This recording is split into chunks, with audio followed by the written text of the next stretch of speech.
வணக்கங்க. ஆக்சுவலாக நம்ம நேற்று சொன்ன ஷார்ட்ஸ் ஒன்று போட்டிருந்தோம். ஃபுல் வீடியோ போடவா ஷார்ட்ஸ் போடவான்ட்டு ஒரு 16-17 நண்பர்கள் வந்து ஃபுல் வீடியோ போடுங்க அப்படின்னு சொல்லியிருந்தாங்க. ஒரு நண்பர் கேட்டிருந்தாலே கண்டிப்பாக நான் ஃபுல் வீடியோ போட்டிருப்பேன். 16-17 நண்பர்கள் கேட்டதுனால கண்டிப்பாக நான் ஃபுல் வீடியோ போடுறேன். என்னன்னு பார்த்தீங்கன்னா ஒரே லைனு, அதுலேருந்து 2 கிரைண்டர் பிரிய போகுது. அந்த ஒரு லைனுக்கு நம்ம என்ன ஸ்கொயர் எம்எம் ஒயர் யூஸ் பண்ண போகிறோம், அப்புறம் எப்படி இன்னைக்கு வேலை நம்ம பார்க்க போகிறோன்றதை இத்தனை நாள் நம்ம ஷார்ட்ஸ் தான் போட்டிருப்போம். ஸோ நம்ம வேலையை இன்றைக்கி கொஞ்சம் டீட்டெயிலாக பார்க்க போகிறோம். 2 கிரைண்டர், இது வந்து 5 லிட்டர் கிரைண்டர், இது வந்து அவங்க ஆல்ரெடி யூஸ் பண்ணிட்டு இருந்த கிரைண்டர். ஸோ இந்த 2 கிரைண்டரும் ஒரே லைனில் வந்து 2 பிரிய போகுது. அதுக்கு என்ன நான் யூஸ் பண்ண போகிறோம் அப்படின்றத பார்க்க போகிறோம். ஃபுல் வீடியோ மறக்காமல் பாருங்கள். வீடியோவில் போயிடலாம். இன்ட்ரெஸ்டிங்காக இருக்கும் பாருங்கள். இன்ட்ரெஸ்டிங்னா அந்தளவுக்கு இது கேமிங் வீடியோலாம் கிடையாது. இன்ட்ரெஸ்டிங்காக இருக்குது. நம்ம ஃபீல்டில், அதாவது நம்ம எலக்ட்ரிக்கல் ஃபீல்டில் இருக்கிறவங்களுக்கு இது யூஸ்ஃபுல்லாக இருக்கும். மறந்துடாமல் பாருங்கள். வாங்க.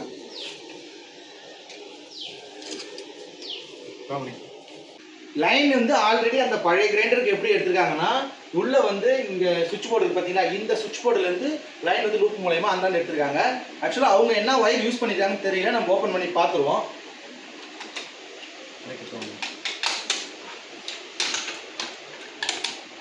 ஸோ இந்த ஷீட் ஓப்பன் பண்ணுறது எப்பயுமே சைடில் 2 காடி இருக்கும். அந்த காடியில் வச்சு புல் பண்ணிங்கன்னா கண்டிப்பாக வந்துடும்.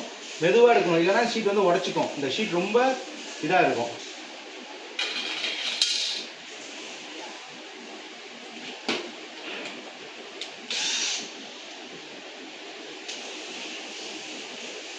நம்ம கிவ்அவே பண்ண போகிறதா சொல்லியிருந்த ஐபெல் வார்மியர் அந்த பிராண்டில் உள்ள மிஷினை வச்சு தான் நம்ம வந்து இப்போதைக்கு ஸ்க்ரூ எல்லாமே யூஸ் பண்ணிட்டு இருக்கோம், கைட்டிட்டு இருக்கோம். ஸோ எனக்கு இது யூஸ்ஃபுல்லாக தான் இருக்குது. டைமிங் ரொம்ப சேவ் ஆகுது இந்த மிஷினை வச்சு நான் வேலை செய்கிறதுனால.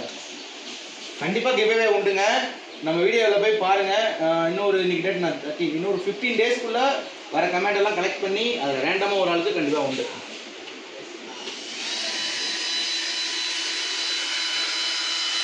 ஸோ லென்த்தி ஸ்க்ரூ ஓப்பன் பண்ணுறதுக்குலாம் ரொம்ப ஈஸியாக இருக்குது. இந்த ஸ்க்ரூ டிரைவர் வச்சு ஓப்பன் பண்ணால் எவ்வளோ நேரம் ஆகும் உங்களுக்கு கண்டிப்பாக தெரியும்.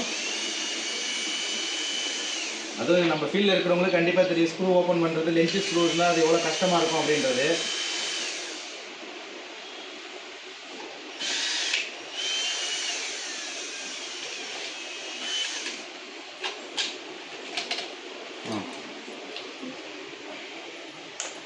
ஸோ ஆல்ரெடி பார்த்தீங்கன்னா 1 ஸ்கொயர் எம்எம் வந்து யூஸ் பண்ணியிருக்காங்க. ஆமாம், ஆல்ரெடி 1 ஸ்கொயர் எம்எம் வந்து யூஸ் பண்ணியிருக்காங்க. இது ஆக்சுவலாக 1 ஸ்கொயர் எம்எம் யூஸ் பண்ணக்கூடாது. கிரைண்டருக்குலாம் பார்த்தீங்கன்னா 2.5 அந்த மாதிரி ரேஞ்சில் உள்ள ஒயர் தான் யூஸ் பண்ணணும். இவங்க வந்து 1.5 போட்டு லூப் மூலயமா எடுத்திருக்காங்க. ஸோ நம்ம இந்த ஒயரை வந்து இப்போ டோட்டலி சேஞ்ச் பண்ண போகிறோம். இந்த 1.5க்கு பதிலாக நம்ம யூஸ் பண்ண போகிற ஒயர் வந்து பார்த்தீங்கன்னா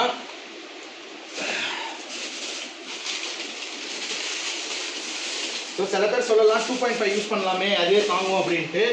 ஸோ கஸ்டமர் வந்து அவங்க மாவு பிஸ்னஸ் பண்ண போகிறாங்க. அதனால் கண்டினியூவாக வந்து டெய்லியும் வந்து ரன் ஆகும். அது ஒரு நாளைக்கு எவ்வளோ வந்து ஓடுன்றது நம்மளால் கணிக்க முடியாது. அதனால் நான் முன்கூட்டியே 4 ஸ்கொயர் எம்எம்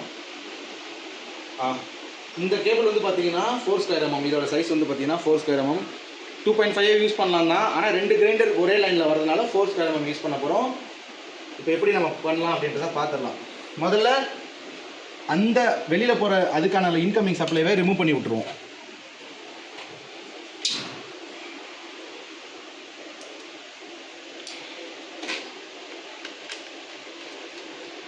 எப்பயுமே லைனை முதல்ல கழட்டி விடுங்க, நியூட்ரலை கழட்டி விடக்கூடாது. எப்பவுமே லைனை டிஸ்கனெக்ட் பண்ணி விட்டிங்கன்னா அதுக்கு போகிற சப்ளை டோட்டலாக வந்து கட் ஆகிடும்.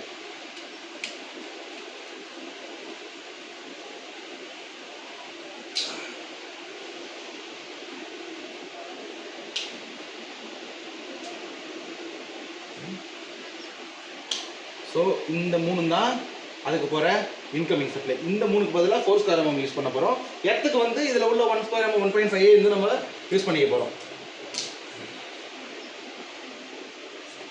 சரி, இப்போ முதல்ல வெளியில் போயிட்டு அந்த லைனை பிரித்து பார்த்துருவோம்.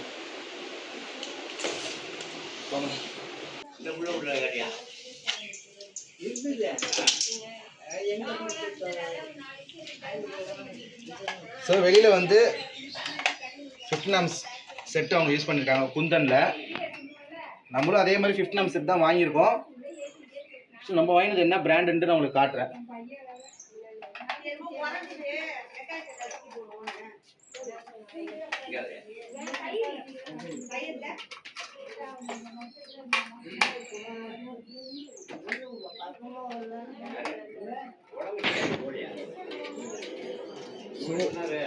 அவங்க ஆல்ரெடி போட்ட இன்கமிங் சப்ளைவை ரிமூவ் பண்ணிட்டோம். ஸோ இந்த இதுக்கு 4 ஸ்கொயர் mm வந்து யூஸ் பண்ண போகிறோம்.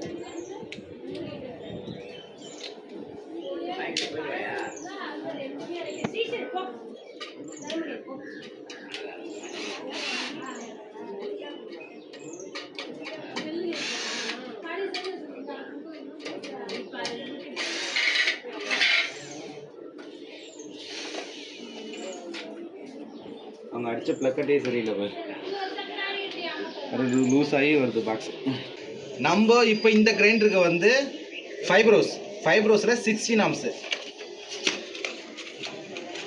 இதோட ரேட்டு பார்த்தீங்கன்னா 150. ஃபைப்ரோஸில் 16 amps. இதனால் லோடு தாங்கக்கூடியது, இதுவே போதுமானது தான் கிரைண்டருக்கு. அவங்க ஆல்ரெடி வந்து யூஸ் பண்ணது குந்தனில் யூஸ் பண்ணியிருக்காங்க. குந்தன் ஃபைப்ரோஸ் எல்லாம் ஒன்று தான். ஸோ இப்போ நம்ம எப்படி கொடுக்க போகிறோன்னா, புது கிரைண்டருக்கு இதையும் பழைய கிரைண்டருக்கு இதையும் லூப் முறையில் ட்ரில்லு போட்டு 2த்துக்கும் சப்ளை கொடுக்க போகிறோம். எப்படி கொடுக்கலான்னு பார்த்துக்கலாம்.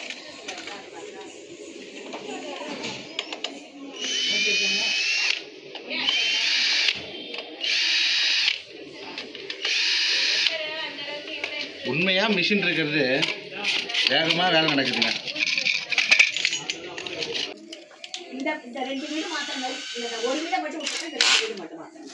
ரெண்டுத்துக்கும் ஜாயின் போடுறதுக்கு நான் ட்ரில் மூலயமா தான் போட போகிறேன்.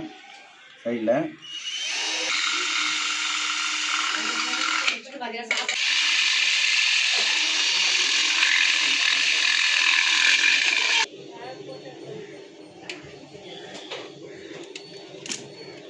சுவிட்சுக்கு வந்து சுவிட்சோட அவுட்டில் 4 ஸ்கொயர் mm கனெக்ட் பண்ணிடுவோம்.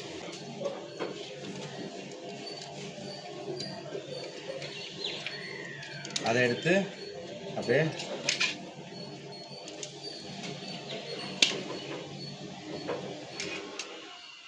லைவ்ல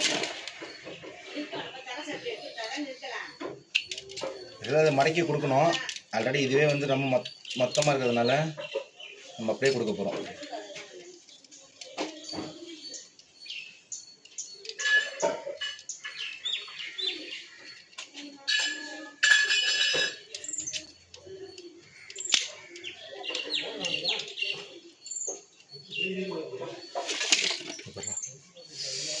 காப்பர் நல்லா ஏறிடுச்சு பேர் காப்பர், சத்துமே வருது. ஸோ கேர்ஃபுல்லாக பண்ணணுங்க வேலை. காப்பர் வந்து கையில் காலையிலே கிழிச்சிருச்சு.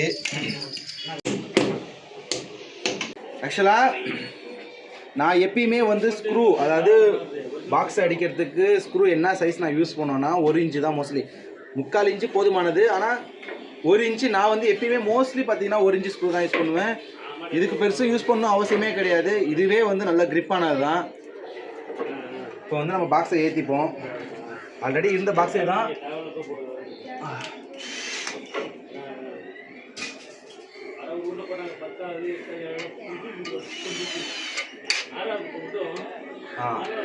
ஓகே,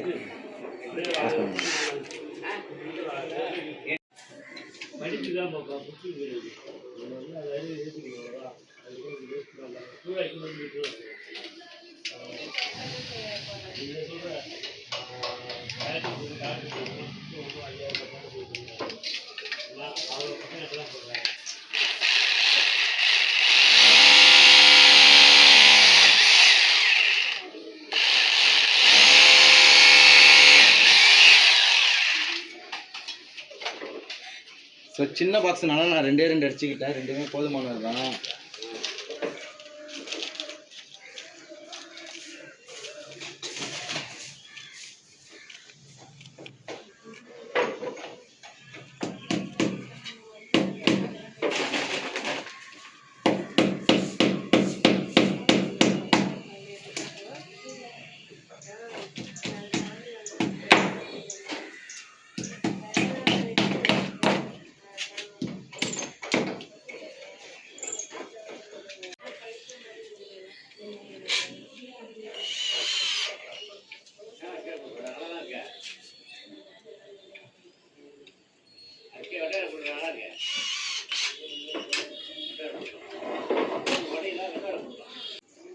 ஆக்சுவலாக நம்ம 4 ஸ்கொயர் mm வந்து ஒரே கலரில் யூஸ் பண்ணுறதுனால லைவ் நியூட்ரல் எதுன்னு கன்ஃபியூஷன் ஆகாமல் இருக்கிறதுக்காக 2 எண்ட்லையும் வந்து நான் டேப் அடிச்சிருக்கேன். இதை நான் லைவாக யூஸ் பண்ண போகிறேன். எர்த்துக்கு வந்து பார்த்தீங்கன்னா ஆல்ரெடி அவங்க யூஸ் பண்ணிட்டு இருந்த அதே பிளாக் கலர் ஒயர்.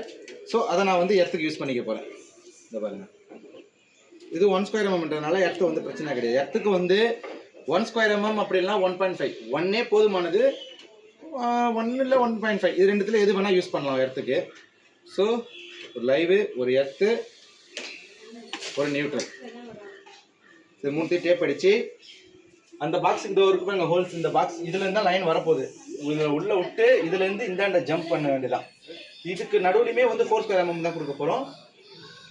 உங்களுக்கு புரியும் நினைக்கிறேன் நான் சொல்கிறது. மேலே ஹோல்ஸ்லேருந்து நான் இப்போ காட்டுறேன் பாருங்கள். ஒயர் இழுத்துட்டு நான் உங்களுக்கு காட்டுறேன். பார்த்து விடு, சப்ளை இருக்கும், கரெக்டாக விடு. இடி வர பின்னாடி இடு, விடு விடு, லைட்டாக கொஞ்சம் இது அந்த விடு, புஷ் பண்ணு, அழுத்து அழுத்து. ஓகேடா மணி, அங்கே கையில் பிடிக்கிற அளவுக்கு வச்சுக்கோ. இரு நான் வரேன்.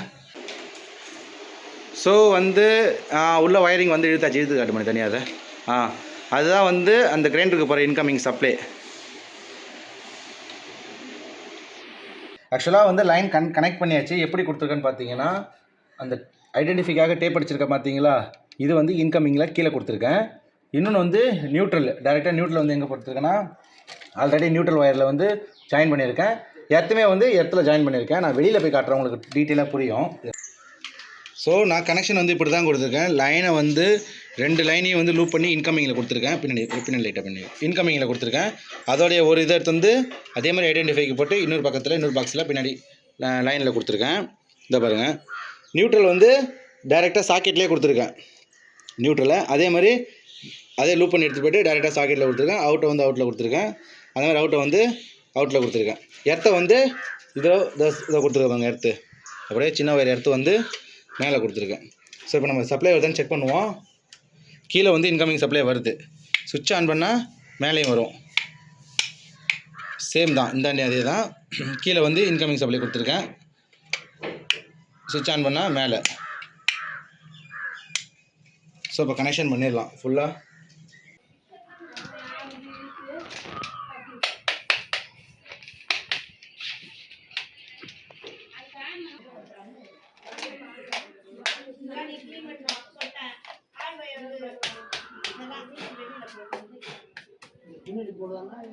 ஸோ வந்து இப்போ நம்ம லைன் கொடுத்து கிரைண்டர் ஓடுதான்னு பார்த்துருவோம். ஃபைனலாக நம்ம பண்ண ஒர்க் வந்து முடிஞ்சிருச்சு. 2 கிரைண்டருக்கும் சப்ளை கொடுத்தாச்சு. இது நம்ம 5 லிட்டர் கிரைண்டர்னு அவங்க சொல்லியிருந்தாங்க. ஆனால் வந்து இது 3 லிட்டர் கிரைண்டர் தான். இது வந்து 1.5 லிட்டர் கிரைண்டர் போல இருக்குது. ரெண்டுத்துக்குமே 4 ஸ்கொயர் mm வந்து கொடுத்து இந்த பக்கம் ஜம்ப் பண்ணி கொடுத்துருக்கோம். இப்போ நம்ம ஆன் பண்ணி பார்க்கலாம்.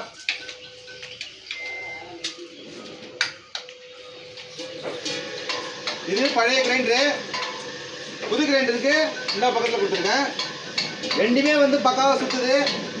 எடுத்து வரல, செக் பண்ணிட்டேன். ஆல்ரெடி நான் தான் இந்த கிரைண்டருக்கு மோட்டர் ரெடி பண்ணேன். அந்த வீடியோ நம்ம சேனலில் இருக்குது. ஆக்சுவலாக 35 வருஷம் பழமையான கிரைண்டர், அது இந்த கிரைண்டர் தான். வீடியோ முடிச்சிட்டேன். நீங்கள் சொன்ன மாதிரி நான் ஃபுல் வீடியோ போட்டுவிட்டேன். உங்களுக்கு ஏதாவது இந்த வீடியோவில் டவுட் இருந்தால் கண்டிப்பாக கமெண்ட்டில் கேளுங்க. நான் ஏதாவது தப்பு பண்ணியிருந்தேன்னா அதையும் கமெண்ட்டில் சொல்லுங்கள், நான் திருத்திக்க பார்க்குறேன். இதே மாதிரி இன்னொரு எலக்ட்ரிக்கல் வீடியோ வேணும்னா கண்டிப்பாக நம்மக்கிட்ட கேளுங்க. நீங்கள் ஏதாவது போட சொன்னீங்கனாலும் நான் போடுறேன். வேறு ஏதாவது எலக்ட்ரிக்கல் சம்மந்தமாக ஏதாவது தேவைன்னா நீங்கள் என்கிட்ட கேளுங்க, நானும் உங்ககிட்ட கேட்குறேன். பார்க்கலாம், நெக்ஸ்ட் எலக்ட்ரிக்கல் வீடியோவில் கண்டிப்பாக பார்க்கலாம்.